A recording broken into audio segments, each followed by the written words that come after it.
लोगों ने बहुत अच्छे विचार रखे। बहुजन समाज के इनके सावित्री बाई फुले का दूसरा नाम पूजा गौतम, इनके लिए जोरदार से तालियां बजाइए। हिंदुस्तान, ये जो लोग हिंदुस्तान कहते रहते हैं कि हिंदुस्तान बना देंगे इसको, अरे इसको हिंदुस्तान क्यों बनाओगे भाई? ये तो एकता के इसमें हिंदू ही बात थोड़ा ना करेगा जो हिंदुस्तान बनाओगे। ये जो आतंकी ये झगड़े हिंदू मुस्लिम के बीच में होते रहते हैं ना, जिससे आप कहते हो हिंदुस्तान नहीं भाई, ये हम सबका देश केवल हिंदुओं का थोड़ी ना है। इसलिए हिंदुस्तान बना मत देना, लाशों पर इंसानों की कथा कलंकित हो जाएगी पुरखों के बलिदानों की। भाइयों, हिंदुस्तान बना मत देना, लाशों पर इंसानों की कथा कलंकित हो जाएगी पुरखों के बलिदानों की। कथा कलंकित हो जाएगी पुरखों के बलिदानों की। ये संविधान जिस दिन टूट गया, तुम्हारी एक नादानी में सिर्फ सिस्कियाँ ही पाओगे तुम बच्चों की वाणी में। ये संविधान जिस दिन टूट गया, तुम्हारी एक नादानी में सिर्फ सिस्कियाँ ही पाओगे तुम बच्चों की वाणी में। कि भारत देश के आंचल को मत बांटो बेताबी में। भगत सिंह के लाश के टुकड़े तड़प उठेंगे रावी में। भगत सिंह के लाश के टुकड़े तड़प उठेंगे रावी में। कि गीत नहीं गाए जाएंगे, फिर गीत नहीं गाए जाएंगे, कौन बांसुरी फूकेगा? ये गीत नहीं गाए जाएंगे, कौन बांसुरी फूकेगा? निकलेगी यह देश समूचा खामोशी शमशानों की।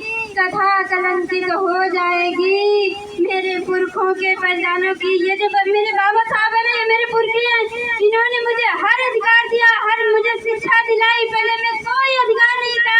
मेरी माता जी पढ़ी लिखी नहीं है, मेरी दादी नानी कोई भी पढ़ा लिखा नहीं है। उन्होंने हमको शिक्षा दिलाई, हमें बाबा साहब का मार्ग मेरी माता जी ने बताया था। मुझे मेरे बाबा साहब ने जो अधिकार दिलाए, ये मेरा मसीहा है, हम इनका बहुत बहुत आभारी हैं। हम कहते हैं कि हिंदुस्तान बना मत देना, लाशों पर इंसानों की कथा कलंकित हो जाएगी मेरे बाबा साहब के बलिदानों की। हिंदुस्तान बना मत देना, लाशों पर इंसानों की। और ये सिसक के क्रांति का भीमा कोरेगा पूछेगा हमसे।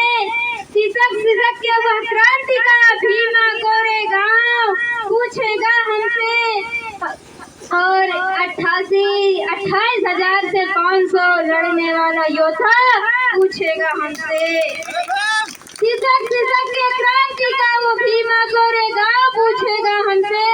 28,000 से 500 योद्धा लड़ने वाला पूछेगा हमसे कि क्यों वीरों की कुर्बानी का चमन काटने निकले हो। अरे क्यों बच्चों, क्यों वीरों की कुर्बानी का चमन बांटने निकले हो? किस हक से तुम माता सावित्री बाई का वतन बांटने निकले हो? किस हक से तुम माता सावित्री बाई का वतन बांटने निकले हो? कि हम चराग थे और हम चराग हैं फूले साहू और बाबा साहब अम्बेडकर की आत्मा के। हम चिराग हैं फूले साहू और बाबा साहब की अम्बेडकर की आत्मा के। हम चिराग तो है ही ना बच्चों, हम चिराग हैं फूले साहू और भीमराव अम्बेडकर की आत्मा के। क्यों उतारने लगे आरती अंधियारे तूफानों की? अरे हम क्यों उतारने लगे आरती अंधियारे तूफानों की? कथा कलंकित हो जाएगी मेरे बाबा साहब के बलिदानों की। हिंदुस्तान बना मत देना, लाशों पर इंसानों की कथा कलंकित हो जाएगी पुरखों के बलिदानों की।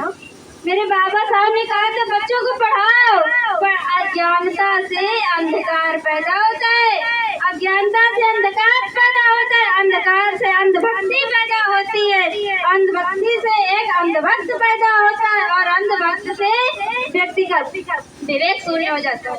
और जिस व्यक्ति का विवेक शून्य हो गया वो मानसिक गुलाम हो जाता है।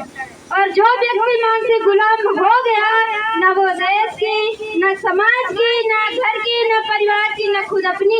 किसी की उन्नति नहीं कर सकता जो व्यक्ति मानसिक गुलाम हो गया, वो किसी की उन्नति कर ही नहीं सकता। इसलिए देश को शिक्षित, संगठित और संघर्षित बनाना आवश्यक है, ये मेरे बाबा साहब ने मुझे कहा था। जय भीम, नमो बुद्धाय, जय संविधान, जय विज्ञान। पूजा गौतम ने बहुत अच्छे विचार रखे। बहुजन समाज के इनके सावित्रीबाई फुले का दूसरा नाम पूजा गौतम, इनके लिए जोरदार से तालियां बजाई जाए। इसी बीच में हमारे कानपुर देहात